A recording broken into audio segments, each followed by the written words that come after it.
Les boissons santé sont-elles vraiment saines?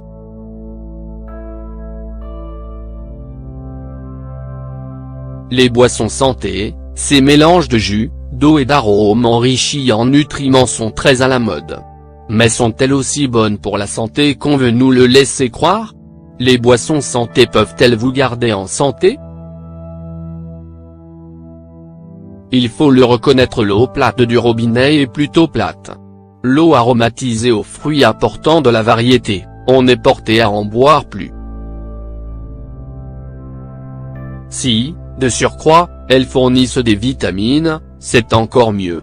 Du moins, nous sommes nombreux à le croire, d'où la grande popularité des soi-disant boissons santé, enrichies d'une multitude d'ingrédients, des antioxydants aux vitamines en passant par les électrolytes.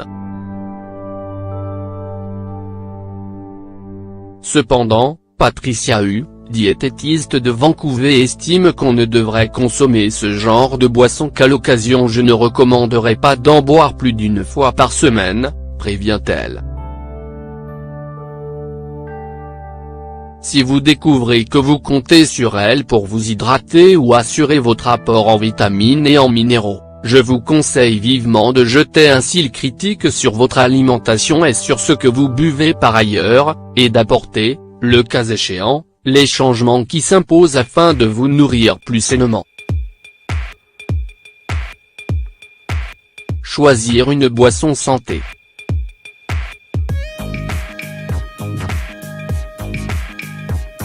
Si vous cherchez simplement une boisson enrichie de vitamines, Patricia Hu recommande d'opter pour celle dont la composition se rapproche de celle de l'eau et d'éviter celles auxquelles on a ajouté du sucre ou d'autres édulcorants, de la caféine, du sel, des électrolytes concentrés, potassium, ou des colorants et arômes artificiels. Ces boissons n'ont aucune valeur, et certaines d'entre elles mériteraient d'être classées dans la catégorie des bonbons liquides, prévient-elle.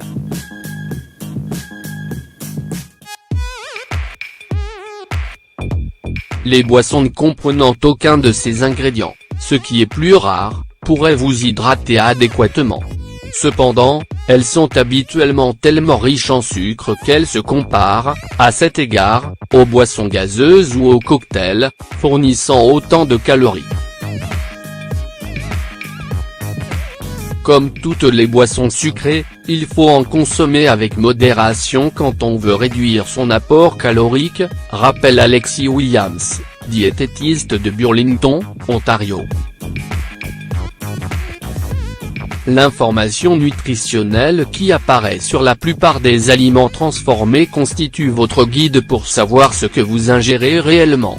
Cependant, les fabricants de boissons santé ne sont pas tenus de l'indiquer. D'une part, cela leur permet d'utiliser toutes les surfaces de l'emballage pour faire la publicité de leurs produits.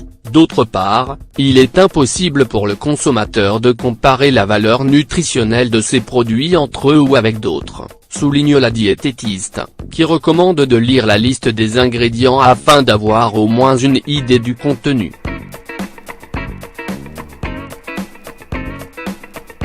Si vous prenez des médicaments, méfiez-vous de certains de ces produits, dont les substances naturelles risquent d'interagir avec votre médication et d'en altérer l'efficacité. L'organisme peut-il assimiler leurs vitamines? Ces boissons peuvent-elles vous fournir des vitamines? Oui, pense Patricia Hu, mais les teneurs sont habituellement trop faibles pour apporter des bienfaits. Vous pouvez obtenir vos nutriments et vos liquides des sources habituelles, généralement plus saines, souligne-t-elle. Si vous cherchez à corriger une carence vitaminique attribuable à une mauvaise alimentation, ces boissons ne constituent peut-être pas une bonne solution. Les vitamines solubles dans l'eau sont absorbées en fonction des besoins de l'organisme, au-delà de quoi elles sont excrétées dans l'urine, explique Alexis Williams. À supposer que les vitamines et minéraux de ces boissons soient absorbés par l'organisme, une personne en déficit pourrait en tirer un certain bienfait. mais je conseille de régler le problème sous-jacent plutôt que de faire du rafistolage.